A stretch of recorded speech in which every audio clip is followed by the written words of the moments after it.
Project hasn't been doing their job. Your local weatherman, Shane Spitzer, is on live on location here, coming to you from the post road. Doesn't matter the road conditions, the weather conditions. I'm here doing a great job of plowing the local side streets here for the government. Anyways, people, she's snowing, but it ain't that bad out. Anyways, people, you gotta keep this storm going because it's getting cold out and stuff. But we're gonna plow our ways further here. Well, there was another reopening in the province today, and probably just as important if you ask the people in the village of Minto.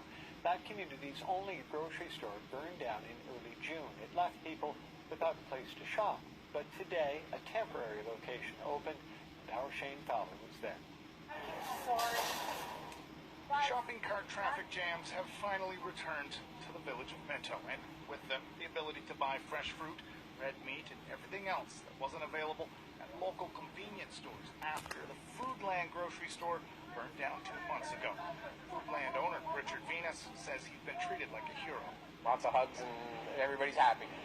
No complaints yet. This is just a temporary location to fill the void in the community, and its presence is not being lost on anyone. It's a lifesaver, really. I mean, every small town needs a grocery store. We all need it, and people are ecstatic. They're happy. They don't. If they need a green pepper, they can get a green pepper, or an onion, or a banana, or a pound of hamburger. So many people have said to me in the last 2 months, "I just want a pound of fresh hamburger." All of those items were unavailable in Minto this summer. A fire tore through the grocery store in just a few short hours back on June 5th. Today, that former store is a charred, empty lot. Venus says it is in the process of being rebuilt, but for now, residents are just happy they don't have to make long commutes just for food. It is awesome. Finally, don't have to travel to Shipment anymore. Awesome.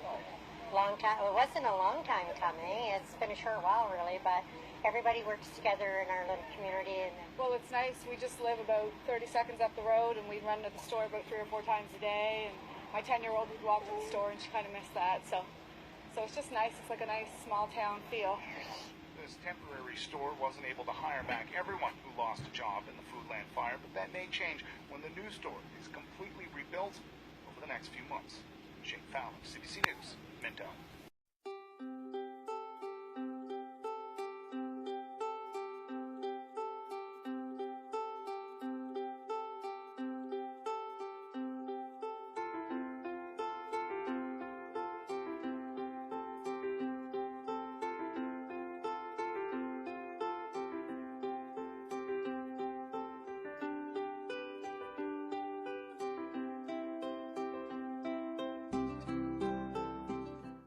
And we begin once again this half hour in New Brunswick, where there appears to be no end in sight to record-setting flooding.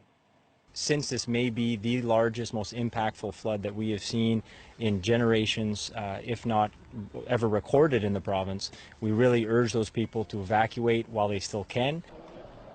The flooding has already forced hundreds from their homes, and the Coast Guard has been called in to help. Officials say the St. John River has already reached levels not seen in more than 4 decades, and it is expected to rise even higher. Joining me now, I want to welcome Erica Betts. She is in Grand Lake, New Brunswick, and Erica had to evacuate her home because of the flooding, one of many who did. Thanks for joining us, Erica. I know this has probably been a stressful time. We're showing properties or pictures of your property, and it illustrates just how high the water's gotten. It looks like it's, halfway up the side of your car. How deep is it right now, and how are you coping? Right now, it's roughly 6 feet deep.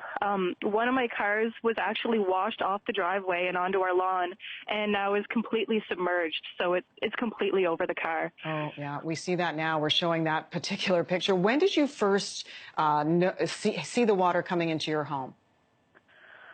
That would have been late on Tuesday, at which point we evacuated. We tried to stay as long as we could, but it was rising so quickly. We knew it was just a matter of time before it came into the house. So we packed up what we could and got out of there immediately.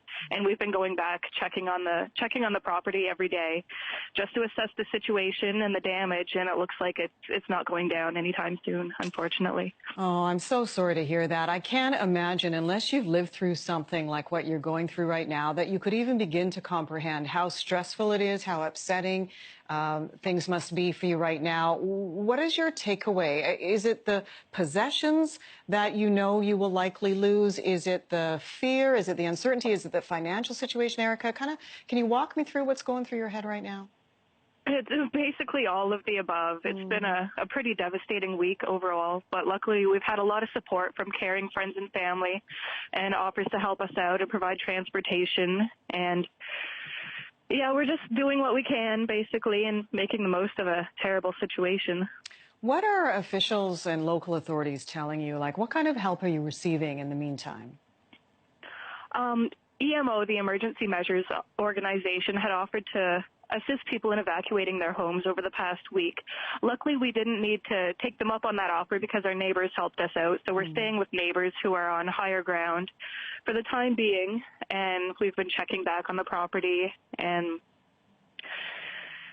I believe Red Cross is offering housing and accommodation for people who don't have any place to go. So that's really great that they're offering a helping hand. And the Coast Guard was brought in, I believe, yesterday to provide further assistance. Erica, we've got less than a minute left, but I want to ask you, when you bought that house, when you moved in, when you set up your stuff and you know, envisioned this life there, did you ever think something like this could happen? Were you aware that you're on a floodplain and it could get this bad? Never. I never imagined we could be experiencing something as devastating as this. No, it's not something I ever saw happening in our area. It's really unbelievable. I'm still in shock. I'm sure you are. Listen, we appreciate you taking the time to talk to us and sharing what you're going through. It gives us some perspective, and we really hope that the end is near in terms of the flooding and that the cleanup, you know, you'll get a lot of help with that and be able to move forward. I certainly hope so. Yeah. Yes. Hang in there, okay? Thank you. Thank you very much. All right. Erica Getz joining me. It happened yesterday around 2 o'clock, and the next door neighbor, she heard this commotion. She looked out and looked over at the church, and half of it was gone. Doesn't seem to be a whole lot of snow on the roof, so not sure really what happened. You can look at the roof there, and there's only about a foot of snow. So I don't think it was that. Aubrey McAllister built the church 35 years ago. We'll be getting in contact with the insurance adjusters tomorrow, and so just basically have to wait for them, see what they can do. And then, yeah, we will probably build for sure. It's the pulpit where I would have been standing had it been Sunday. But it's good that it happened like it did through the week. Had it been Sunday afternoon, well, different story for sure. Basically, we'll just have to wait until they tear it apart and then see what's good and what's not. And but right now you can't even see the piano, so it's probably done.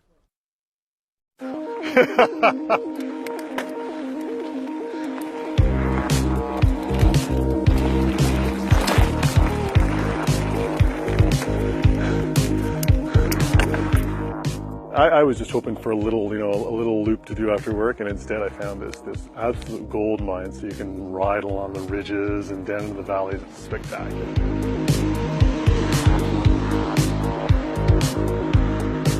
We've got people from all over the Maritimes coming to Minto on purpose.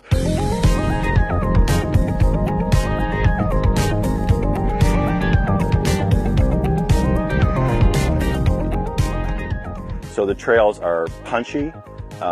They're fast and a lot of fun, and a little less hard on the body, really.